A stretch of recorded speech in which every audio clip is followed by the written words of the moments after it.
If you can hear me, clap once. If you can hear me, clap twice. And as Goldilocks finishes her live stream review of artisanal porridges and bohemian city decor, the weight of her privilege suddenly started to tire her out, so she rested on the one bed that wasn't too dark, wasn't too colorful, but just white. And the unassuming bears from the hard work off page, coming to find a Caucasian stranger taking up their space. But have you ever heard the bear's perspective? Heard where that script shifts from what we were told? Because no, Goldilocks does not leave. Goldilocks stays in the bed. Claims she has been in that bed all along, that she owned the bed, that, actually, her people had discovered the land upon which the bed was built a long time ago, so technically she has more of a right to it than they do. No, the bears never owned the house. It was more like an extended rental. Anything saying otherwise is fake news, false narrative told by animals who don't know any better. Besides, who is society going to believe anyways? A pretty young white girl or these brown beasts? See, Goldilocks is actually doing these bears a favor by retaking the area and then refashioning it to a trendy beaver-bear fusion cafe because her cousins, neighbors, sisters, uncle's dog once knew a bear in passing, so she's pretty much an expert. And the beaver part she'll just make up as she goes along. Besides, who gives a damn about cultural authenticity as long as we have free Wi-Fi? I'm sorry? Bears? Do you have a problem with this? Bears? Was that a growl I just heard?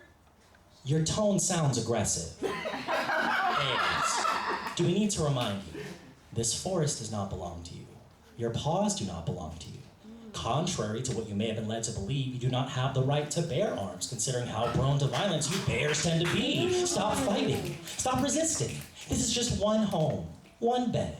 If you choose to make this a struggle, we can end this story right now. Forget the happily. We'll take you out of the ever after.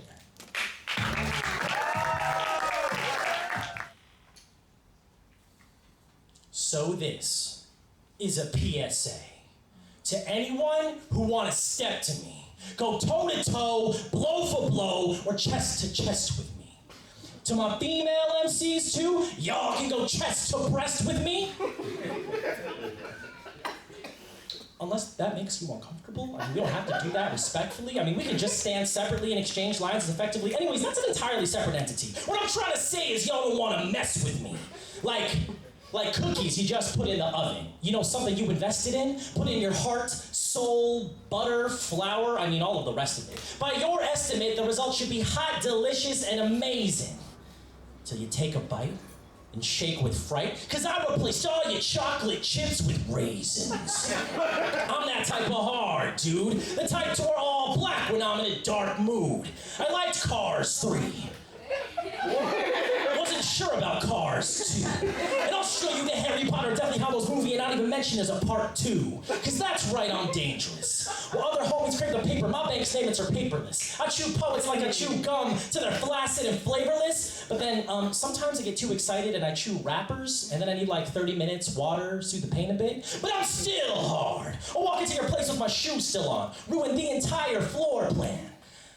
Until I feel guilty 10 minutes later, and then I'll just take them off and I'll leave them by the doormat, cause like, real talk, I'm not gonna pop up in your spot and leave it looking destitute. But do you own a local business? Cause I'll leave a vicious Yelp review. But I'll shelve that for later. I got more immediate concerns, like these deviant jerks and media firms in need of expedient burns. Except, I don't know how I'd burn media firms. That was kind of random how I picked that opponent. But nevertheless, it sounded sick in the moment. I'm the sickest opponent, more than you can ever believe. I'll get in your personal bubble and I won't cover my mouth when I sneeze. And even if you need one, I won't give you an antihistamine. Cause you're dealing with the sickest fiend from the Philippines whose favorite ice cream flavor is vanilla bean. Actually, my parents are from the Philippines. I was raised in the States, but I was born to believe that my way to give thanks would take charge and make waves of ways they weren't able to mix. Now I'm feeling in my prime, rib, that it should be raising the stakes. So let's make like it's a 7th grade and I'll ask if you want to dance. Except this time a little less awkwardly.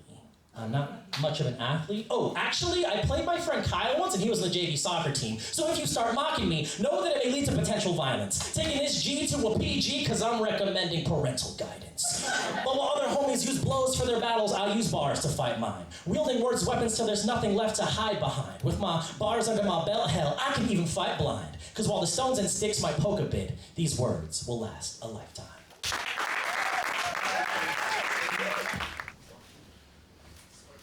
So I'm working on my first Ars Poetica, which is a meditation on poetry in and of itself. But to be honest, I have no idea what I'm doing.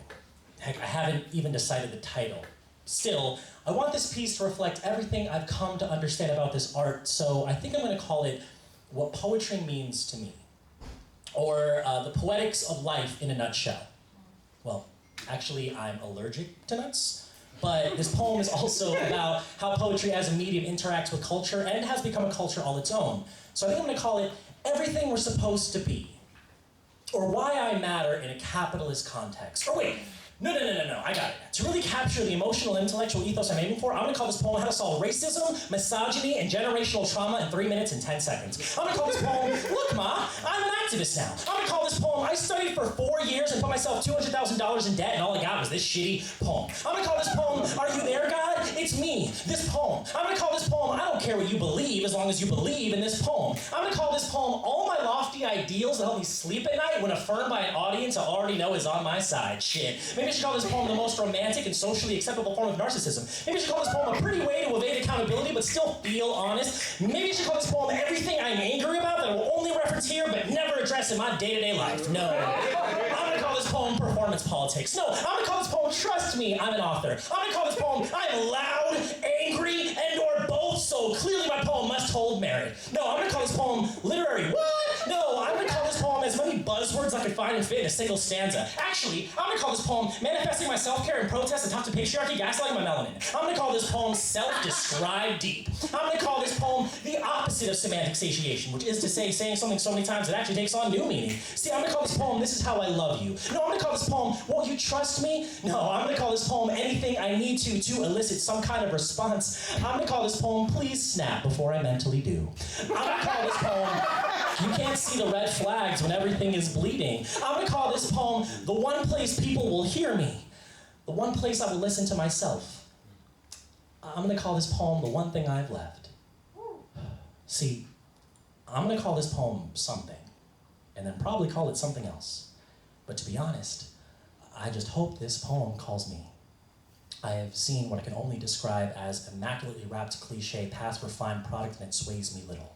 And I know, for some this is just a means of release, a way to summon forth and put out what is reclaimed, and I praise that reclamation, yet still, I do not speak of superstition and sacrament in the same breath. I embody spirit instead of the pretense of it and have a cavalcade of legends in my lungs just waiting to be unleashed, starting with this poem. If only I could let go of everything that disappoints me. If only I could ignore the persistence of perfectionism pounding in my head. If only I could give myself permission to sit down, shut up, and write it.